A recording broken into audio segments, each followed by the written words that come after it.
Las yemas de los dedos de Elena se movían con una precisión casi reverencial sobre la tensa musculatura de un cliente anónimo. Conocía el mapa de cada vértebra, el lenguaje secreto de cada fibra contraída, el susurro del dolor ajeno que sus manos eran capaces de acallar. En la aséptica y lujosa sala de la clínica, inundada por una luz blanca y el aroma a mentol y a dinero, ella era una sanadora, una arquitecta del alivio. Sin embargo, mientras sus manos ofrecían consuelo, su propia alma permanecía intocada, un territorio yermo y silencioso. El contraste era un abismo que la devoraba lentamente. La calidez que transmitía era un calor que nunca había sentido, una intimidad puramente profesional que subrayaba la profunda soledad enquistada en su pecho, un vacío tan palpable como el nudo de tensión que ahora deshacía bajo su pulgar. ¿Puede el tacto que sana a otros curar un alma rota, o la condenará para siempre a una jaula de silencio? Quédate hasta el final para descubrir un secreto devastador que cambiará el destino de Elena de una forma que jamás podrías imaginar. Queremos que nos acompañes en este viaje, así que suscríbete al canal para no perderte nada y déjanos un comentario contándonos qué sacrificarías tú por la persona que más amas. Tu opinión es muy importante para nosotros y nos ayuda a crear más historias como esta. Se llamaba Elena, tenía 23 años y una vida que se sentía como un traje prestado, 2 tallas más grande y de un color que no le favorecía. Su rostro, enmarcado por un cabello oscuro y liso, que recogía en una coleta funcional, rara vez traicionaba la procesión de pensamientos que desfilaban tras sus ojos serenos. Era fisioterapeuta por vocación, pero también por necesidad, una elección práctica que pagaba las facturas y mantenía a flote el frágil barco de su existencia familiar. A menudo, al pasar frente a los cristales pulidos de la clínica, se observaba a sí misma como a una extraña. Esa mujer de bata blanca, con gestos eficientes y una profesionalidad impecable, no parecía tener nada que ver con la joven que por las noches se preguntaba cuándo había dejado de soñar y había empezado simplemente a sobrevivir. Su virginidad no era una bandera ni una medalla, sino una ausencia, el resultado silencioso de una vida hipotecada al cuidado de otros. No había detrás un trauma violento, ni un fervor religioso, solo una sucesión de días ocupados en deberes que habían relegado sus propios deseos a un rincón polvoriento de su ser. Era el último santuario de su identidad, la única parte de ella que no había sido ofrecida en sacrificio en el altar de la responsabilidad familiar. A sus 23 años, su cuerpo era un mapa sin explorar, un lenguaje que no había aprendido a hablar porque nadie se había detenido a escuchar. Esta intacta condición era a la vez su armadura y su jaula, una pureza que la aislaba del mundo y la convertía en una observadora perpetua de las pasiones y conexiones que a otros les parecían tan sencillas y naturales. El trayecto en metro desde el opulento barrio de Salamanca, donde trabajaba, hasta su modesto piso en Carabanchel, era un viaje diario entre 2 universos paralelos. El aire cargado del perfume caro de sus clientes se disipaba para dar paso al olor a asfalto caliente, a la fritura de los bares de toda la vida y al murmullo constante de un barrio que luchaba por salir adelante. Elena se quitaba la bata blanca de su mente y se ponía el uniforme invisible de hija y cuidadora. Observaba los rostros cansados de la gente en el vagón, cada uno con su propia batalla silenciosa, y se sentía parte de ellos, una más en ese ejército de supervivientes anónimos. La ciudad de Madrid, con sus promesas de éxito y sus luces de neón, se convertía en un telón de fondo lejano para su realidad, una promesa inalcanzable. Su hogar era un espacio definido por el amor y la opresión de la enfermedad. El apartamento, pequeño y pulcramente ordenado, olía a una mezcla de suavizante y antiséptico, el aroma de la rutina y la convalecencia. La presencia de su madre, postrada en una cama articulada en mitad del salón, lo impregnaba todo. Elena se movía por la casa con la ligereza de una sombra, anticipando cada necesidad, administrando medicamentos con una precisión ritualística y ofreciendo una sonrisa que a menudo era el mayor de sus esfuerzos. Aquellas 4 paredes eran su refugio y su prisión, el epicentro de su devoción y la tumba de su juventud. Cada objeto, desde el pastillero meticulosamente organizado hasta las fotografías de tiempos más felices, era un recordatorio constante de la vida que se le escapaba entre los dedos. A veces, en la quietud de la noche, cuando el único sonido era la respiración acompasada de su madre, Elena se asomaba a la ventana de su pequeña habitación. Contemplaba el tapiz de luces de la ciudad, un océano de vidas e historias de las que no formaba parte. En esos instantes de soledad absoluta se permitía sentir el peso de sus sueños postergados, las imágenes de viajes que nunca haría, los libros que no leería, los amores que no conocería. Una punzada de anhelo, tan afilada y dolorosa como un cristal roto, le atravesaba el pecho. No era deseo carnal lo que sentía, sino algo más profundo y primario. Un hambre voraz de vivir, de cometer errores, de sentir algo que fuera exclusivamente suyo.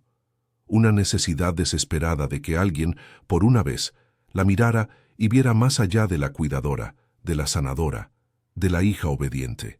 La jornada de Elena comenzaba antes que el sol, en el silencio denso de un piso donde los sueños parecían tener miedo a hacer ruido. El primer sonido era siempre el clic del pastillero, seguido por el suave murmullo del agua llenando un vaso. Su rutina era una coreografía de precisión y cuidado, un ballet silencioso ejecutado entre la cocina y el salón convertido en dormitorio. Preparaba el desayuno de su madre con una atención casi litúrgica, cortando la fruta en trozos idénticos, midiendo la dosis de la medicación con la exactitud de un farmacéutico. Cada gesto era un eslabón en la cadena de su devoción, una repetición diaria que marcaba el compás de su vida. No había espacio para la improvisación, ni para un suspiro de más. Era el motor silencioso que mantenía en marcha aquel frágil universo de 2 personas. Su madre, Ana, era el sol y el agujero negro de su existencia. Postrada, pero con una mente lúcida y unos ojos que aún conservaban la capacidad de juzgar el mundo desde la horizontalidad de su lecho, gobernaba el pequeño apartamento con una autoridad silenciosa.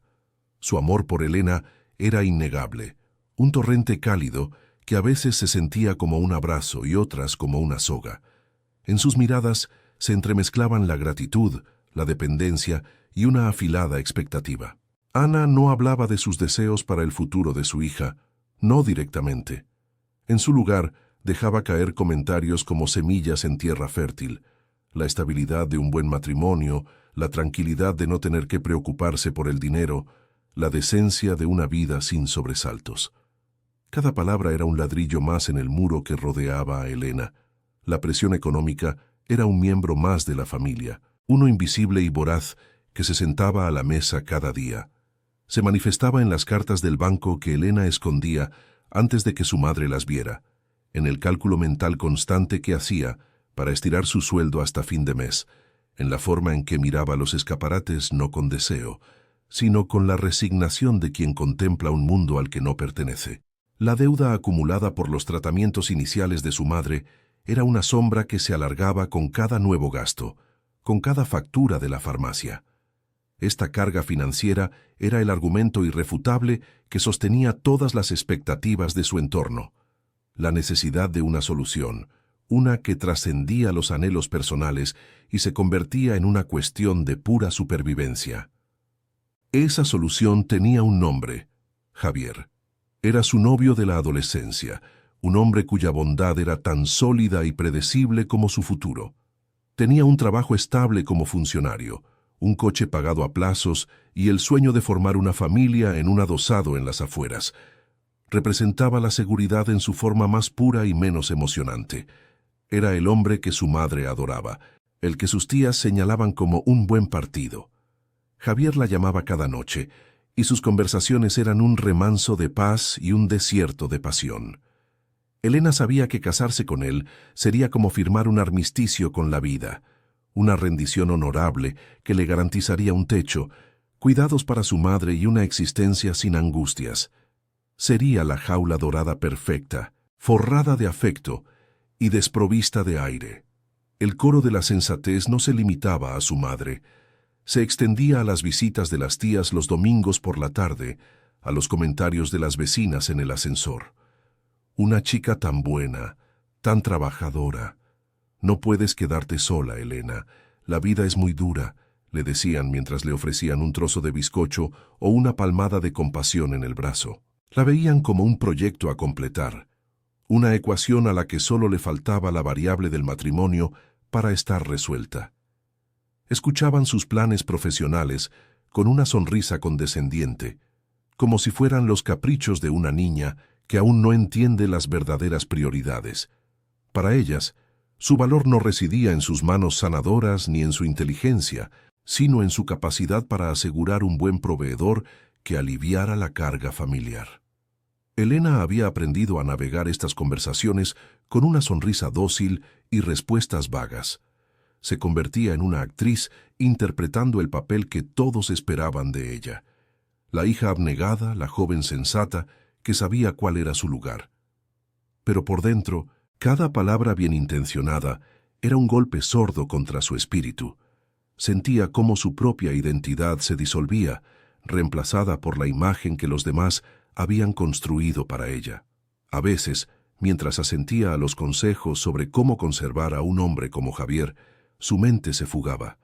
Se concentraba en el patrón de las baldosas del suelo, en el modo en que la luz se filtraba por las persianas, en cualquier detalle que la anclara a una realidad que fuera solo suya, un minúsculo espacio interior donde aún podía ser ella misma, lejos del asfixiante peso de la gratitud y el deber.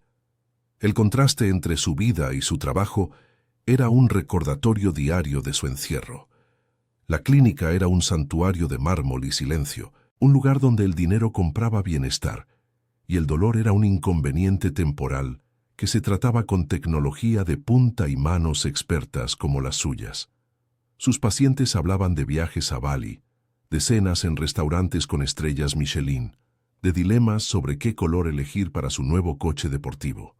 Elena escuchaba, profesional y distante, mientras sus manos trabajaban sobre cuerpos que nunca habían conocido el agotamiento de coger 3 líneas de metro o la ansiedad de una nevera medio vacía. Se sentía como una extranjera en ambos mundos, demasiado pobre para el lujo que la rodeaba en el trabajo y demasiado expuesta a él como para resignarse por completo a la precariedad de su hogar. Esta sensación de invisibilidad se agudizaba en los momentos más inesperados. Una tarde, mientras trataba a una mujer elegante y bronceada, ésta hablaba por el móvil con su agente de viajes, quejándose con hastío del servicio de habitaciones de un hotel de 5 estrellas en las Maldivas. No bajó la voz, no reconoció la presencia de Elena, más allá de la función que cumplían sus manos. Para aquella mujer, Elena no era una persona con sus propios anhelos y preocupaciones. Era una herramienta, una extensión del servicio por el que pagaba. En ese instante, Elena sintió una oleada de frío que no tenía nada que ver con el aire acondicionado de la sala. Comprendió con una claridad brutal que su vida estaba siendo diseñada para servir. Primero, para cuidar a su madre. Después, para complacer a un marido. Su propio ser quedaba relegado a la nada. La presión familiar alcanzó su punto álgido una noche, en la que su madre sufrió una crisis de dolor más intensa de lo habitual, cuando el efecto de los calmantes finalmente la sumió en un sueño agitado. Ana tomó la mano de su hija y con la voz quebrada por el agotamiento y el miedo, susurró: «Javier podría cuidarnos, Elena. Con él no tendrías que llevar esta carga tú sola. Podríamos permitirnos mejores médicos, una ayuda en casa. Por favor, piénsalo. Hazlo por mí». Aquellas palabras, pronunciadas desde la más profunda vulnerabilidad, no eran una sugerencia, sino un ruego desesperado. El chantaje emocional, aunque no intencionado, era devastador. Ya no se trataba de su felicidad contra la conveniencia, sino de su libertad contra la salud, quizás incluso la vida, de la persona a la que más amaba en el mundo. Esa noche, Elena no durmió. Se quedó sentada junto a la ventana de su habitación, observando cómo la ciudad respiraba en la oscuridad. El lejano resplandor del centro de Madrid, con sus promesas de una vida vibrante y anónima, parecía una burla. Se sentía atrapada en una telaraña tejida con los hilos del amor, el deber y la culpa. Cada opción que se le presentaba era una renuncia. Podía aceptar a Javier y renunciar a sí misma, a la posibilidad de conocer el deseo, la pasión, el error, o podía rechazarlo y vivir con la culpa de haber negado a su madre una oportunidad de alivio. La sensación de aprisionamiento era total, física. Las paredes de su cuarto parecían encogerse, el aire se volvía denso e irrespirable. Estaba siendo preparada para un sacrificio y por primera vez sintió que no le quedaban fuerzas para luchar. El nombre de Damián Balbuena llegó a la clínica como una corriente de aire gélido, susurrado en los pasillos y en la sala de descanso del personal, con una mezcla de pavor y fascinación. No era un paciente, era una leyenda negra, un magnate tecnológico de 35 años cuya fortuna solo era superada por su reputación de intratable. Había despedido a una docena de los mejores especialistas del país, con comentarios tan cortantes como el cristal de su ático con vistas a toda la ciudad. Se decía que era un hombre forjado en la traición, que su desconfianza era una armadura y su dolor de espalda, un mal crónico que ningún tratamiento lograba aplacar. Cuando Elena oyó su nombre en la lista de citas, sintió una punzada de aprensión. Era el tipo de desafío que su jefe le asignaría precisamente por su paciencia infinita, una cualidad que ahora se sentía más como una condena. Su llegada silenció la recepción. No entró, sino que se materializó. Un hombre alto vestido con un traje oscuro de corte impecable que no gritaba riqueza, sino poder. Se movía con una rigidez controlada, como si cada músculo de su cuerpo estuviera en guerra consigo mismo. Su rostro era una obra de ángulos duros y simetría perfecta, pero eran sus ojos los que detenían la respiración.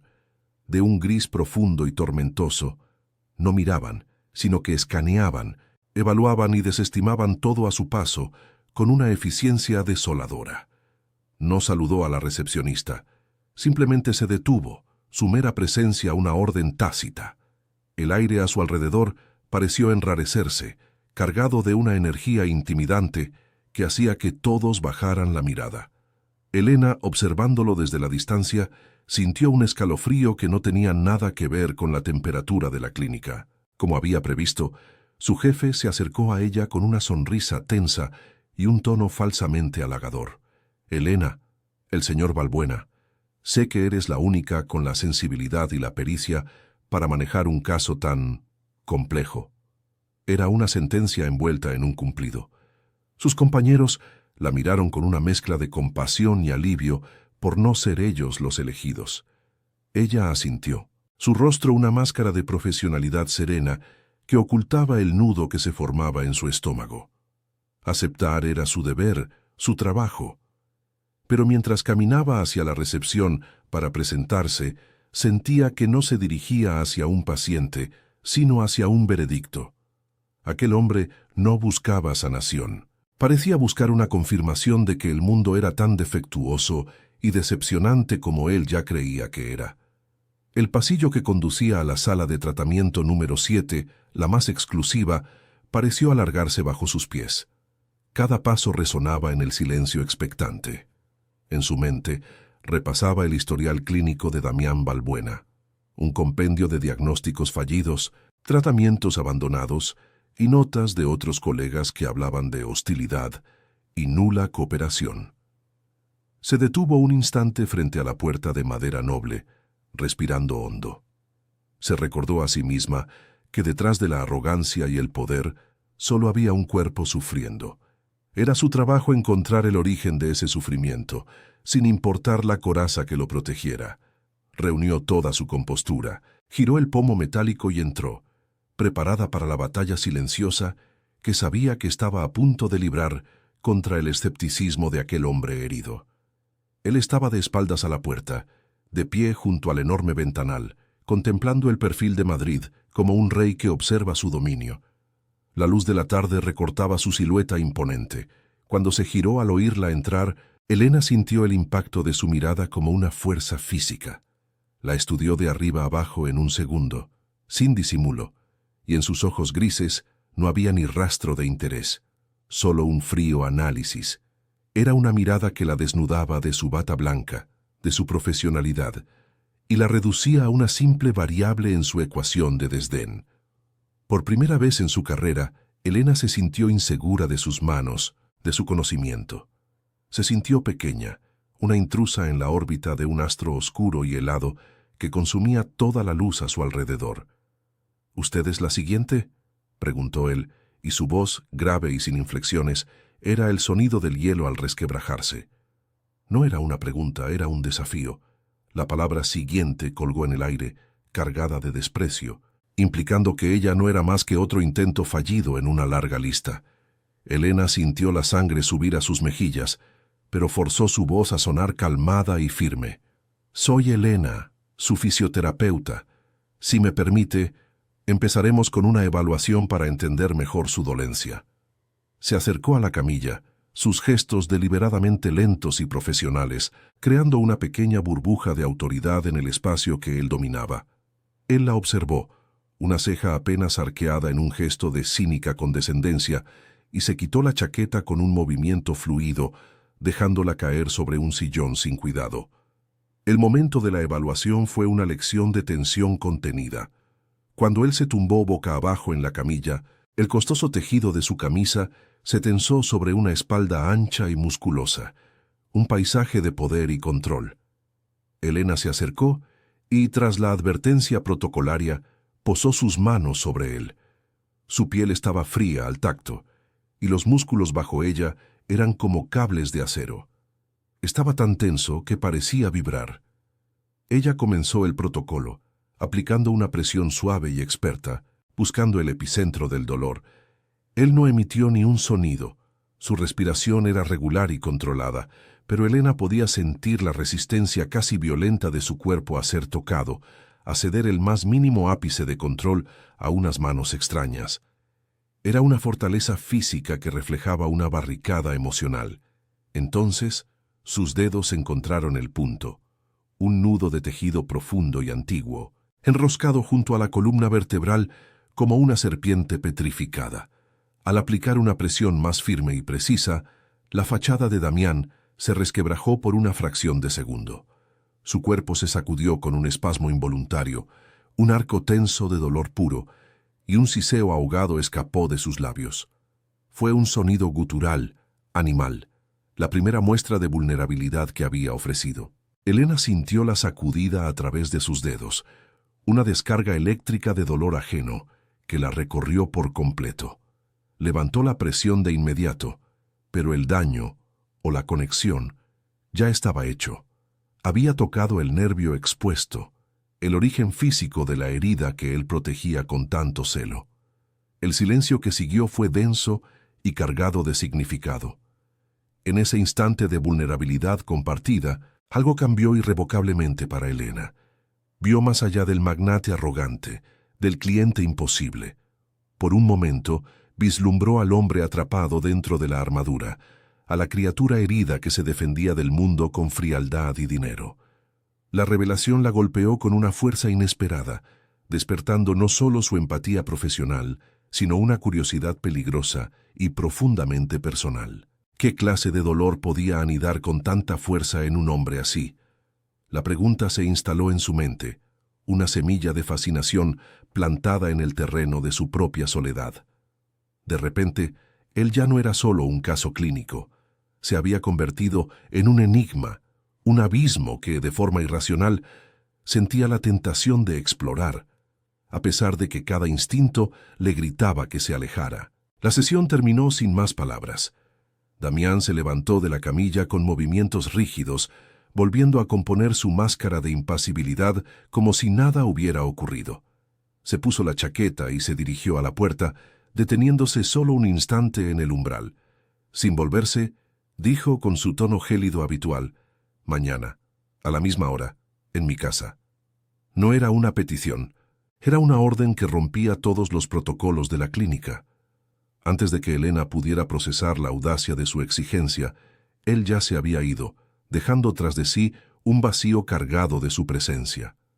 Ella se quedó sola en la sala, con el eco de su voz, y la sensación de sus músculos tensos aún vibrando en las yemas de sus dedos. Una línea invisible había sido cruzada, y sentía, con una certeza aterradora, que su vida estaba a punto de cambiar para siempre. El ático de Damián Balbuena no era un hogar, era una declaración de principios, un vasto espacio de cristal, acero y mármol blanco que se cernía sobre Madrid como el nido de un ave de presa. Al entrar por primera vez, Elena se sintió empequeñecer, sus zapatos de suela de goma una profanación en el suelo inmaculado. No había fotografías familiares, ni desorden, ni rastro de vida más allá de una pulcritud tan absoluta que resultaba asfixiante. Era un mausoleo para un hombre vivo, un paisaje lunar diseñado para mantener el mundo a una distancia segura. Desde los ventanales panorámicos, la ciudad se extendía a sus pies, un juguete complejo y ruidoso. Elena comprendió que él no vivía en la ciudad, sino sobre ella, observándola desde una altura que le garantizaba el control y la soledad más absolutas. La primera sesión en su territorio fue un ejercicio de contención mutua. El entorno clínico, con sus protocolos y su neutralidad, había sido un escudo para ambos. Aquí, en la intimidad de su espacio personal, con el zumbido de la ciudad como única banda sonora, cada gesto adquiría un nuevo peso. Él se tumbó en una camilla de diseño minimalista, tan austera como el resto del mobiliario, y el silencio que se instaló entre ellos fue más denso, más cargado de lo no dicho que en la clínica. Elena se movió con una profesionalidad forzada, consciente de que sus manos ya no eran solo las de una terapeuta, sino las de una mujer que había cruzado el umbral de un mundo al que no pertenecía. Sentía su mirada clavada en ella mientras preparaba los aceites, una evaluación silenciosa que iba mucho más allá de su competencia profesional. Mientras sus manos trabajaban sobre la tensa geografía de su espalda, Elena se concentró en el lenguaje de los músculos, un dialecto que entendía mejor que las palabras. Buscaba el origen del dolor con una dedicación casi devota, ignorando la energía intimidante que emanaba de él. Entonces lo sintió, un sutil cambio bajo sus palmas, una rendición casi imperceptible en un músculo que llevaba años en estado de alerta. Fue un instante fugaz, un suspiro de tejido que se relajaba contra su voluntad, pero para Elena fue como escuchar la primera palabra de un hombre que había hecho del silencio su fortaleza. No levantó la vista, no dijo nada, pero una corriente de triunfo íntimo y peligroso la recorrió. Había encontrado una grieta en la muralla, una pequeña puerta de entrada a la fortaleza inexpugnable que era Damián Balbuena. Al terminar, cuando Elena recogía sus cosas para marcharse, él se levantó y le tendió un vaso de agua fría. «Beba», dijo, su voz tan neutra como siempre, pero el gesto la descolocó por completo. No había amabilidad en él, sino una especie de formalidad transaccional, un reconocimiento de que ella había cumplido su parte. Aceptó el vaso, sus dedos rozando los suyos por una fracción de segundo, un contacto accidental que se sintió como una pequeña descarga eléctrica. Se obligó a beber despacio, usando el momento para recomponer su compostura. Aquel simple vaso de agua era una anomalía, un elemento que no encajaba en la ecuación de poder y distancia que él había establecido. La confundía y esa confusión era una nueva forma de desequilibrio que él, sin duda, controlaba a la perfección. Las sesiones en el ático se convirtieron en una rutina extraña y absorbente, un ritual que marcaba los días de Elena con una intensidad que el resto de su vida no poseía. Aprendió a leer los matices de su silencio, a distinguir entre la tensión provocada por el dolor físico y la que nacía de sus demonios internos. Se encontró a sí misma pensando en él fuera de las horas de trabajo, analizando la forma en que su cuerpo reaccionaba a su tacto, intentando descifrar el enigma de un hombre que poseía todo el dinero del mundo, pero vivía como un prisionero en su propia jaula de oro. Esta obsesión profesional se deslizaba peligrosamente hacia lo personal. Sentía una conexión con su dolor, una extraña empatía por el hombre herido bajo la piel del magnate, y esa compasión era un terreno resbaladizo y prohibido. Una tarde, una tormenta de verano estalló sobre Madrid, atrapándola en el ático mucho después de que su sesión hubiera terminado. La lluvia golpeaba los cristales con furia, y la ciudad se convirtió en un borrón de luces acuosas. Damián estaba de pie junto al ventanal, una silueta oscura contra el cielo violeta y eléctrico. No la instó a marcharse ni le ofreció un paraguas, simplemente permaneció allí, observando la tormenta como si fuera un espectáculo privado. Elena, de pie en mitad del salón, se sintió suspendida en el tiempo, atrapada con él en aquella atalaya de cristal mientras el mundo se deshacía fuera. El aire estaba cargado de una electricidad que no solo provenía de los relámpagos. Era una tensión palpable, una invitación silenciosa a permanecer en el ojo del huracán. El sonido estridente de su móvil rompió el hechizo. Era Javier. Su voz, normalmente un bálsamo de familiaridad y calma, sonó lejana y extrañamente inadecuada en la opulencia silenciosa del ático. «Cariño, ¿todo bien? ¿Llegas tarde a cenar?» Elena respondió con monosílabos, consciente de la mirada de Damián sobre ella, una mirada que parecía atravesarla y analizar cada inflexión de su voz. Se sintió expuesta, juzgada. Colgó lo más rápido que pudo, con una sensación de culpa que no lograba entender. La llamada había sido un recordatorio brutal de la vida que la esperaba fuera de esos muros, una vida de cenas predecibles y conversaciones seguras.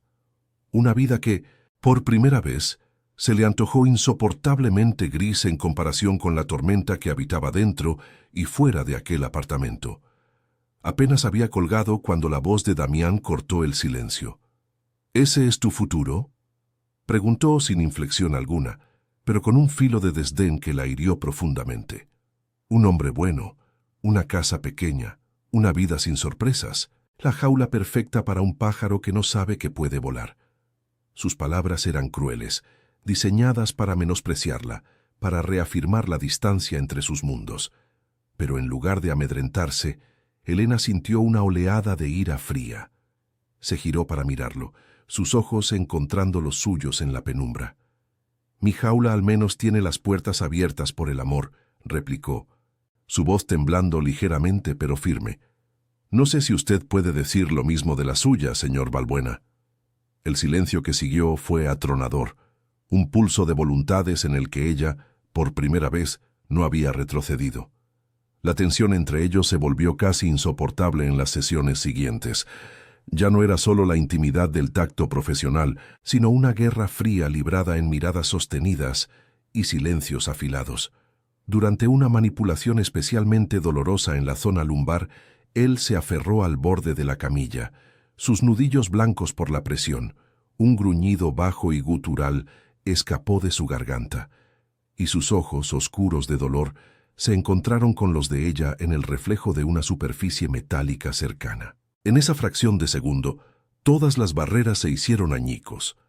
Elena no vio al magnate ni al cliente difícil, sino a un hombre en su momento de máxima vulnerabilidad, y él vio en sus ojos no lástima, sino una comprensión profunda y sin juicios. La conexión fue tan intensa y real que ambos apartaron la mirada al instante, como si se hubieran quemado.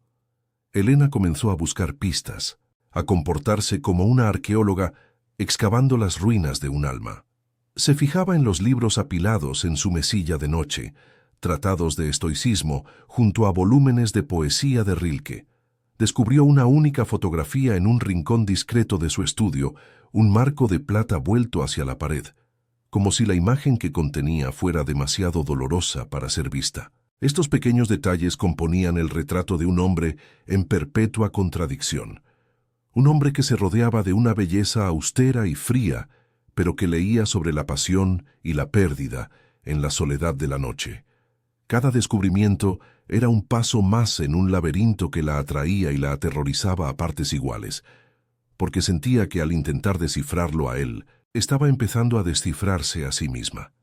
En contraste, su propia vida se sentía cada vez más como una obra de teatro mal escrita.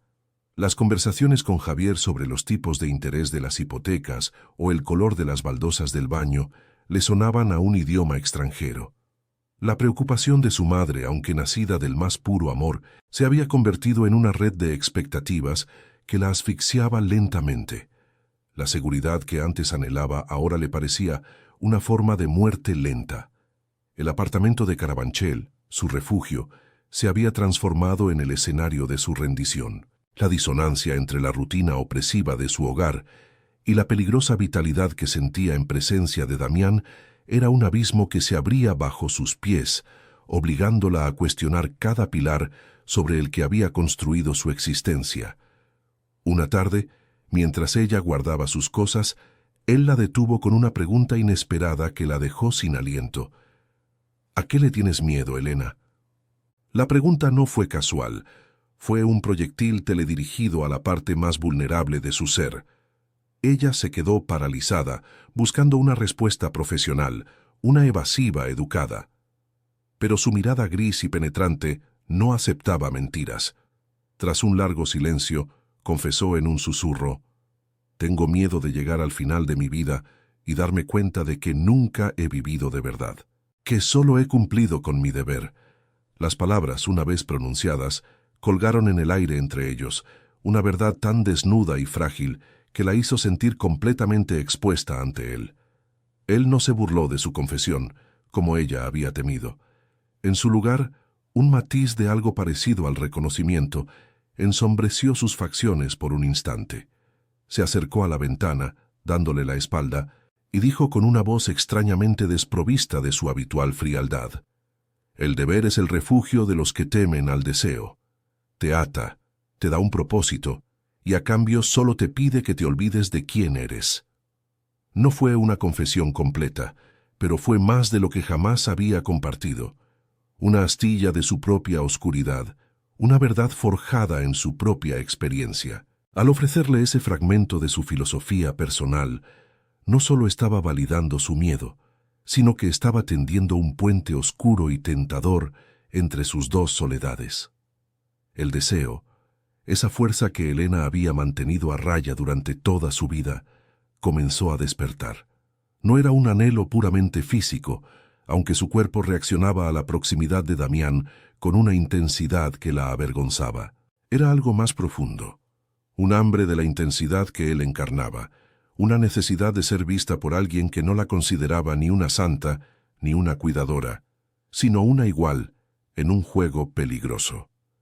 Las noches se llenaban de su recuerdo, el sonido de su respiración contenida, el peso de su mirada, la tensión de sus músculos bajo sus dedos. La culpa la corroía durante el día, especialmente cuando estaba con Javier, pero por la noche, en la soledad de su cuarto, se permitía explorar esa nueva y aterradora sensación de estar, por fin, peligrosamente viva. El punto de no retorno llegó durante una sesión particularmente complicada. Para tratar una lesión profunda cerca del sacro, la técnica más efectiva requería que él se colocara en una posición de cuadrupedia, exponiendo completamente la base de su columna. Mientras Elena le explicaba el procedimiento con terminología clínica, él la interrumpió, su voz un murmullo grave y cargado de intención. Se giró para mirarla, sus ojos grises despojándola de toda profesionalidad, y dijo: «Entiendo. Solo así va a funcionar a cuatro patas». Las palabras, aunque técnicamente correctas, fueron pronunciadas con una cadencia y un doble sentido que destrozaron la última barrera entre ellos. Fue un acto deliberado de poder, una humillación sutil que exponía la cruda dinámica de dominio y sumisión que latía bajo la superficie de su relación. Elena sintió como si le hubieran arrojado un cubo de agua helada. El calor de la vergüenza le subió por el cuello hasta las mejillas. Podía levantarse e irse, podía abofetearlo, podía volver a su vida segura, a la protección de la mediocridad afectuosa de Javier. Su mente le gritaba que huyera, que aquel hombre era un depredador y ella estaba cayendo en su trampa. Pero entonces una corriente subterránea, oscura y poderosa la recorrió. Era el desafío, era la certeza de que retroceder ahora sería la mayor de las derrotas. Levantó la barbilla, su mirada encontrando la de él, y en sus ojos no había sumisión, sino un desafío silencioso. Sin decir una sola palabra, se arrodilló a su lado y colocó sus manos en su espalda, indicándole que adoptara la posición. Había aceptado las reglas de su juego. La atmósfera en el ático se volvió densa, casi irrespirable. La sesión continuó en un silencio absoluto, pero el aire vibraba con todo lo que no se decía. El contacto de sus manos sobre su piel ya no era meramente terapéutico. Se había convertido en un lenguaje propio, cargado de poder, deseo y desafío. Cada presión de sus dedos era una pregunta. Cada tensión en los músculos de él era una respuesta. Él había dinamitado el puente de la profesionalidad, y ella, al cruzar las ruinas, había admitido que también quería ver qué había al otro lado. El dilema moral de Elena ya no era una abstracción, era una presencia física en la habitación, una bestia que ambos habían decidido alimentar, y ella supo, con una certeza que le helaba la sangre, que acababa de dar un paso irreversible hacia un abismo del que quizás nunca podría salir. El teléfono vibró sobre la cómoda, un zumbido insistente, que se sentía como una grieta en la frágil calma de la noche. Elena se estaba abrochando un vestido sencillo pero elegante, el que su madre había elegido para la cena. Esa noche, Javier iba a formalizar su compromiso delante de toda la familia. Era el clímax de la obra de teatro que era su vida, el acto final donde la protagonista aceptaba su destino con una sonrisa, pero al ver su reflejo en el espejo, no reconoció a la mujer que la miraba. Sus ojos estaban vacíos, su sonrisa era un ensayo. El vestido, de un azul pálido y seguro, se sentía como un sudario. Cada pliegue de la tela era una barra más en su jaula. El nombre de Damián parpadeó en la pantalla y su corazón dio un vuelco tan violento que tuvo que apoyarse en el mueble para no caer. Su voz, al otro lado de la línea, no era la del magnate que da órdenes, sino la de un hombre al borde del abismo. Era un sonido roto, un susurro áspero que apenas lograba articular una sola palabra. «Ven». No era una petición y ni siquiera una orden. Era el ruego de un animal herido, despojado de su orgullo y su poder. El contrato no fue mencionado, no hacía falta.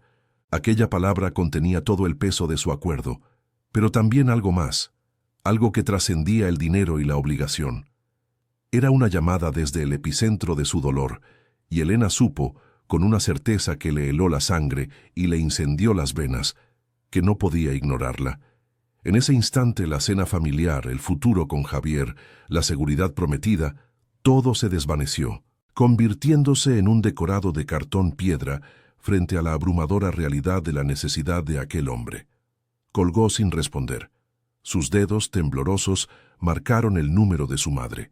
La mentira brotó de sus labios con una facilidad que la aterrorizó. Ha surgido una urgencia en la clínica, un paciente importante. No puedo faltar. Escuchó la decepción en la voz de su madre, el suspiro de resignación de Javier al fondo. Cada palabra de excusa era un martillazo clavando el ataúd de la chica buena que siempre había sido. Al colgar el teléfono, un silencio profundo llenó la habitación. Se quitó el vestido azul, dejándolo caer al suelo como una piel muerta, y se puso unos vaqueros y una simple camiseta negra. Se miró de nuevo en el espejo. La mujer que le devolvía la mirada seguía asustada, pero sus ojos, por primera vez en mucho tiempo, brillaban con la luz peligrosa de una decisión propia. Había elegido el abismo. El taxi se abría paso por las calles de Madrid, brillantes por una lluvia fina que emborronaba las luces de neón. Elena observaba la ciudad a través del cristal, sintiéndose una extraña, una fugitiva de su propia vida. Cada semáforo en rojo era una pausa para la duda, una oportunidad para arrepentirse y volver. Pero no lo hizo. Una fuerza desconocida, una mezcla de compasión, curiosidad y un deseo oscuro que no se atrevía a nombrar, la impulsaba hacia adelante, hacia el ático que flotaba sobre la ciudad como una isla de tormentas. Sentía que no iba a una sesión de fisioterapia, iba a un encuentro con el destino, el suyo y el de él. Estaba transgrediendo todas las reglas que le habían inculcado, el deber, la prudencia, el honor. Y en esa transgresión, paradójicamente, se sentía más dueña de sí misma que nunca. Lo encontró en la penumbra del salón, iluminado únicamente por los relámpagos que partían el cielo. Estaba de rodillas en el suelo, frente al enorme ventanal, con la frente apoyada contra el cristal frío, su cuerpo convulso por espasmos de dolor. La fachada de control se había derrumbado por completo, dejando al descubierto a un hombre roto. No llevaba su habitual armadura de trajes caros, solo un pantalón de chándal y una camiseta que se pegaba a su espalda tensa y sudorosa. El aire estaba impregnado de un silencio denso, roto solo por su respiración entrecortada y el murmullo de la tormenta. Elena se acercó despacio, sin hacer ruido, y el miedo que había sentido se disolvió, reemplazado por un instinto primario de protección. En ese momento, él no era Damián Balbuena, el millonario. Era solo dolor, puro y desnudo. Se arrodilló a su lado, sin tocarlo aún. Su presencia fue suficiente. Él giró la cabeza lentamente, y en sus ojos grises, normalmente fríos como el acero, había un océano de agonía y una vulnerabilidad tan profunda que a Elena se le encogió el corazón. No había rastro de arrogancia, ni de poder, solo la súplica silenciosa de un hombre que había perdido la batalla contra sus propios demonios. Ella levantó una mano y con una delicadeza infinita la posó sobre su nuca. Su piel ardía. No era un gesto profesional, era un acto de puro consuelo humano. Él se estremeció bajo su tacto, pero no la apartó. Al contrario, un temblor recorrió su cuerpo y cerró los ojos, rindiéndose por primera vez al contacto de otra persona, no como un servicio, sino como un ancla en medio de su infierno personal. «Fue aquí», susurró él, su voz quebrada, resonando contra el cristal. «En un lugar como este, con vistas a todo, donde lo perdí todo». Elena no preguntó, simplemente escuchó, su mano masajeando suavemente la tensión de su cuello. «Ella dijo que me amaba», continuó, cada palabra un trozo de cristal roto. «Y mientras lo decía, firmaba los papeles que me arrebataban la empresa que construí con mi padre. La traición se instaló aquí». Su mano libre se movió hacia su espalda, hacia el punto exacto donde el dolor crónico lo torturaba. «Este dolor no es de un músculo, Elena. Es el recordatorio constante de que confiar es morir». La confesión, arrancada desde lo más profundo de su ser, fue el regalo más íntimo y devastador que jamás le habían hecho. Había abierto su herida para que ella la viera. Él se giró por completo para mirarla, sus rostros a escasos centímetros. La tormenta fuera alcanzó su clímax, un trueno hizo vibrar los cristales del ático, y entonces la besó. No fue un beso de seducción, sino de desesperación, un beso hambriento, casi violento, que buscaba no placer, sino olvido, conexión, un instante de tregua en su guerra perpetua. Elena le devolvió el beso con la misma intensidad, una entrega total y absoluta. Era un beso que sabía a sal de lágrimas no derramadas, a lluvia y a soledad compartida. Sus manos se aferraron a él, sus dedos enredándose en su pelo, mientras las de él la sujetaban con una fuerza que era a la vez posesiva y suplicante. En ese beso se fusionaron sus dos mundos, el de la cuidadora silenciosa y el del rey herido, y ambos se encontraron desarmados en el territorio del otro. La llevó en brazos hasta el dormitorio, un espacio tan minimalista y frío como el resto del ático, pero que en ese momento se sintió como el único refugio del mundo. La ropa desapareció, no con la urgencia de la lujuria, sino con la necesidad reverencial de eliminar la última barrera entre ellos. Cuando sus cuerpos se unieron, fue una colisión de fragilidades. Para Elena, el dolor agudo y breve de su virginidad perdida fue eclipsado por la abrumadora sensación de estar, por fin, completamente viva. Era un acto de entrega total, no al hombre, sino al momento, a la emoción cruda que los consumía. A través de la pared de cristal del dormitorio, las luces de Madrid parpadeaban como 1.000.000 de estrellas lejanas, testigos silenciosos del momento en que ella dejaba de ser la chica que debía ser para convertirse en la mujer que anhelaba ser. Después, en el silencio que sigue a la tormenta, permanecieron abrazados. La lluvia había cesado, y un aire limpio y fresco entraba por una rendija de la ventana. La respiración de Damián ahora profunda y tranquila, era el único sonido. Su cabeza descansaba sobre el pecho de ella, su cuerpo, por primera vez, completamente relajado. Elena acariciaba su cabello, contemplando el perfil de la ciudad que comenzaba a despertar. Había cruzado todas las líneas, había roto todas las promesas, y se había entregado a un hombre que representaba todo aquello de lo que debía huir. No sentía arrepentimiento, solo una calma extraña y una profunda sensación de pertenencia. Había encontrado en el corazón de la oscuridad una conexión más real que toda la seguridad del mundo. Pero mientras el alba teñía el cielo de tonos pálidos, una pregunta silenciosa flotaba en el aire. ¿Qué vendría después del amanecer, una vez que el contrato del silencio hubiera sido sellado no con tinta, sino con el alma? No te pierdas el próximo capítulo para descubrirlo. Suscríbete, dale a me gusta, comparte esta historia si te ha emocionado y, sobre todo, déjanos un comentario contándonos si crees que un amor nacido de un pacto tan oscuro puede tener un futuro. Queremos leerte. El amanecer se filtró en el ático como un intruso gris y desapasionado, despojando a la noche de sus sombras y sus secretos. Elena se despertó sola en la inmensidad de la cama. El calor del cuerpo de Damián ya era un recuerdo que se desvanecía en las sábanas de seda. Lo encontró en el salón, ya vestido con uno de sus trajes impecables, de pie frente a la cafetera, como si la noche anterior no hubiera sido más que una transacción completada. Su mirada, al cruzarse con la de ella, era de un frío glacial, la de un extraño. «El dinero para el tratamiento de tu madre ha sido transferido esta mañana», dijo, su voz desprovista de cualquier emoción, como si leyera un informe de bolsa. «Mi asistente se pondrá en contacto contigo para los detalles logísticos. Has cumplido tu parte». Cada palabra era un golpe, un clavo que sellaba la intimidad que habían compartido en la tumba de un mero acuerdo comercial, dejándola desnuda y humillada en medio de su fortaleza de cristal. El viaje de vuelta a su casa fue un descenso a un infierno diferente. El lujo del ático se desvaneció, reemplazado por la cruda realidad de su barrio, que ahora le parecía un escenario ajeno. Entró en su apartamento como una ladrona, encontrando a su madre dormida en el salón y los restos de una cena de compromiso que nunca tuvo lugar. El vestido azul pálido que había dejado tirado en el suelo de su habitación la miraba como el fantasma de la vida que había asesinado la noche anterior.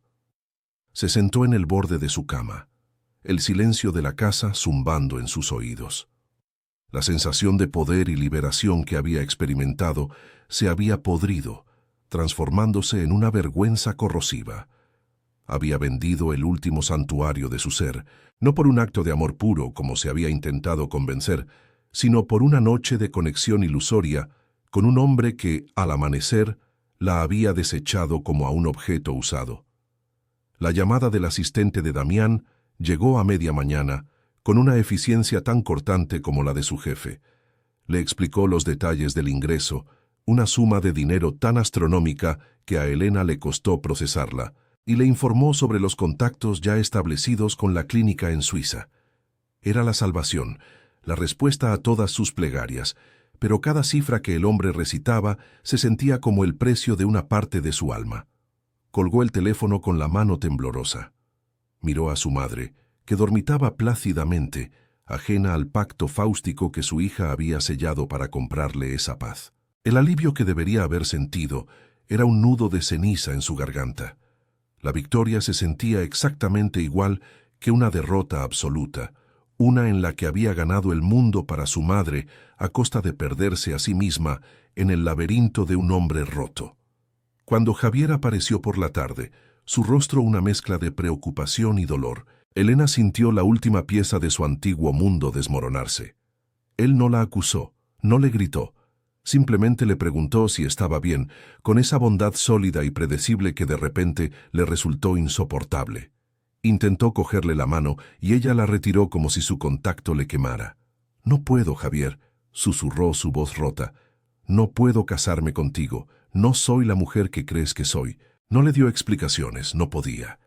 Ver la confusión y la herida profunda en sus ojos fue un castigo peor que cualquier reproche.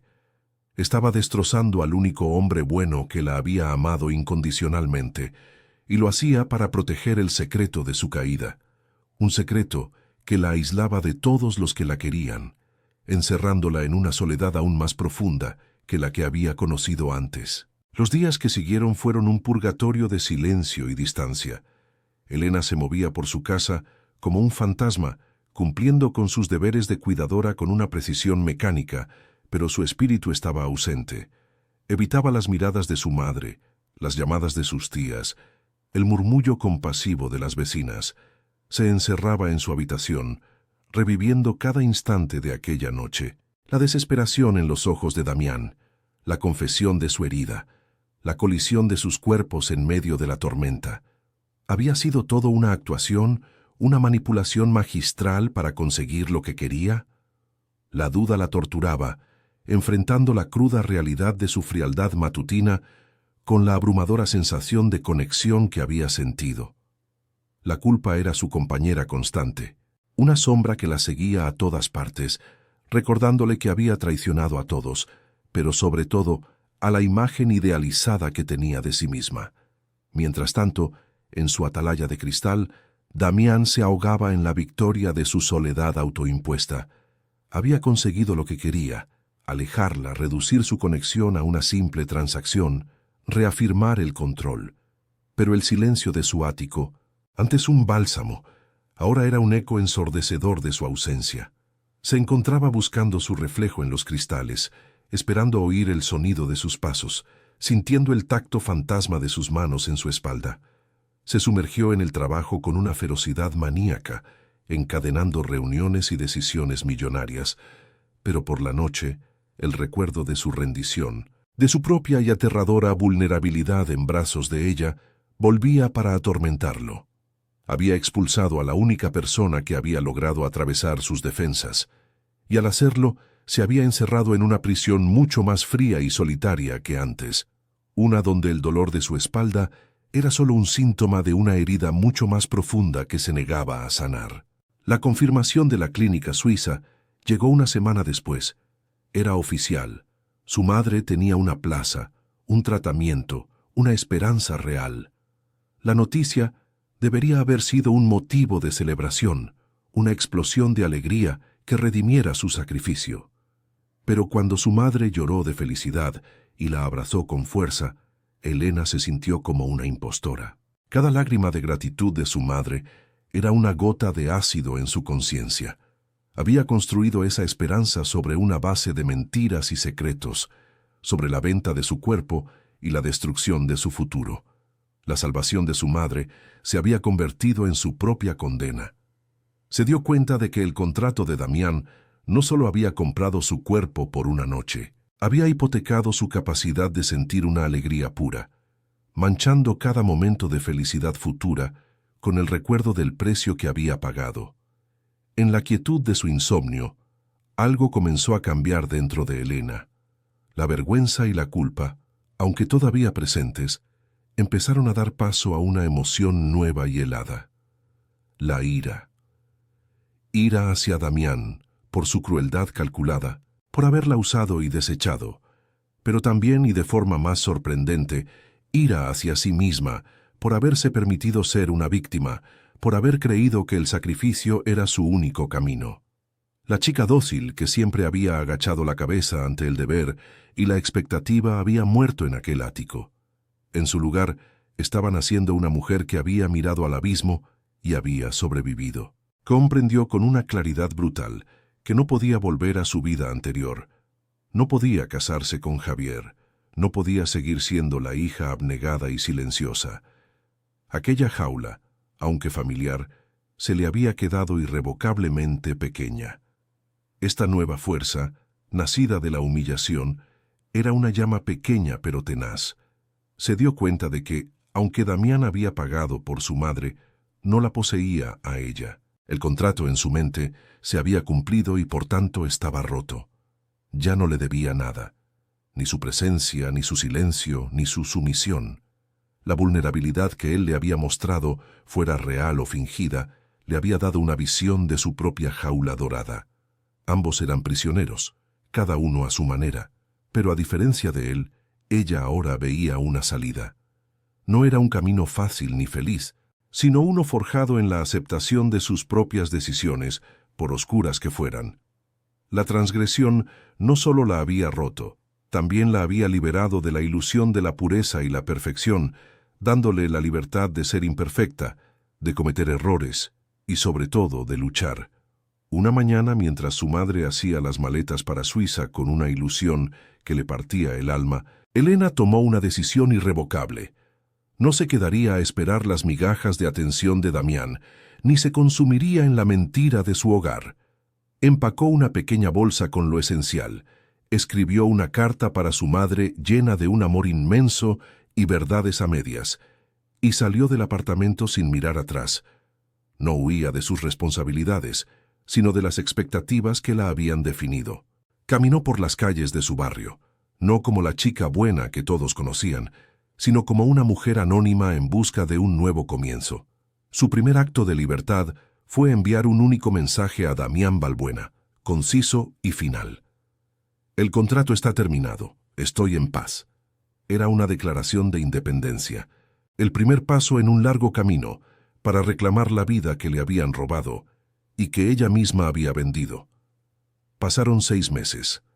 6 meses en los que el estruendo de Madrid se había convertido en un eco lejano, reemplazado por el murmullo constante de las olas y el olor a salitre de un pequeño pueblo costero. Elena había alquilado un modesto apartamento con vistas al mar y trabajaba en una pequeña clínica local, donde sus manos seguían sanando, pero ahora lo hacían en cuerpos curtidos por el sol y el trabajo duro, no por el estrés de los consejos de administración. Había encontrado una paz anónima, una quietud que le permitió empezar a reconstruir su propia geografía interior. Su madre, recuperándose favorablemente en Suiza, le enviaba cartas llenas de una nueva vitalidad. Por primera vez en su vida, Elena no era la cuidadora de nadie. Era simplemente Elena, una mujer aprendiendo a respirar con sus propios pulmones, encontrando una fuerza silenciosa en la inmensidad azul del horizonte. El paquete llegó una mañana de martes, en una sencilla caja de cartón sin remitente.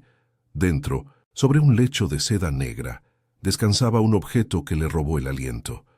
Una pequeña golondrina de madera, tallada con un detalle exquisito, con una de sus alas delicadamente rota y reparada con una finísima veta de oro, siguiendo la técnica japonesa del kintsugi. No había nota ni explicación, no hacía falta. Supo de inmediato quién lo enviaba. Era un objeto que hablaba el lenguaje silencioso que habían compartido.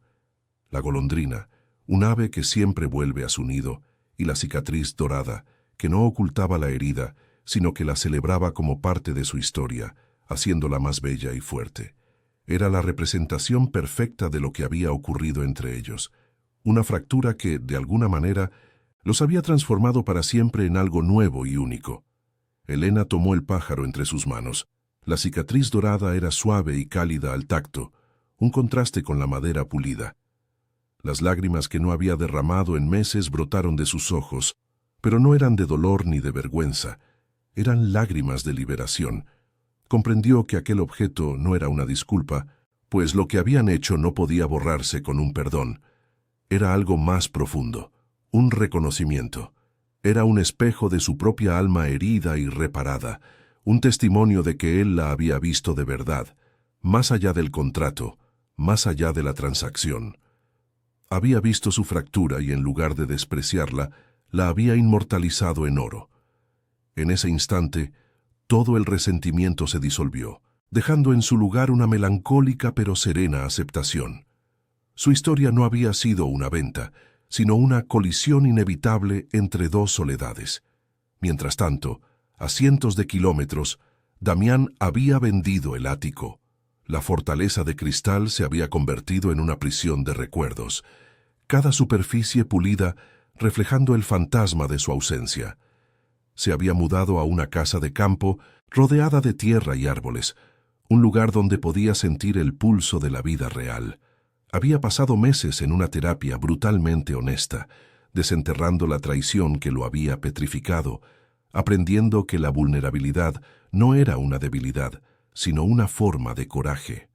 Había aprendido que el verdadero poder no residía en el control, sino en la capacidad de sentir. Enviar la golondrina fue su primer acto de fe. Una botella lanzada al mar sin saber si llegaría a su orilla. Fue su forma de decir, sin palabras, que ella no había sido un contrato, sino la única persona que le había enseñado a ver sus propias cicatrices. Un día, mientras el sol de la tarde teñía el mar de tonos anaranjados, sonó el timbre. Elena abrió la puerta, con el corazón latiendo a un ritmo desbocado, como si supiera a quién iba a encontrar. Y allí estaba él. No llevaba traje, sino unos vaqueros y un sencillo jersey de lana que suavizaba los ángulos de su cuerpo.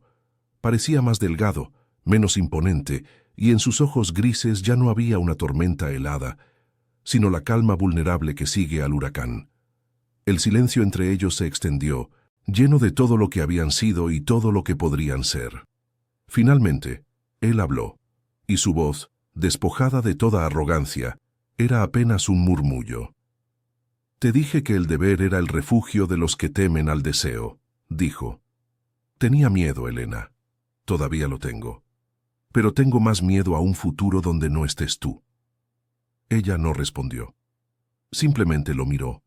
Al hombre que la había roto y, sin quererlo, la había hecho libre.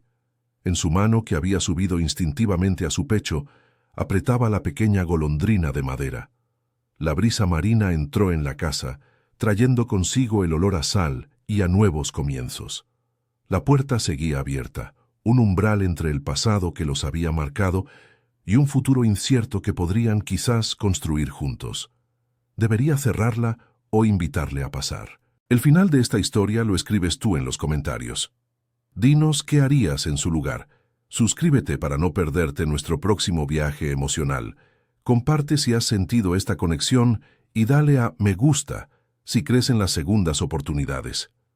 Tu apoyo es el latido que mantiene vivas estas historias.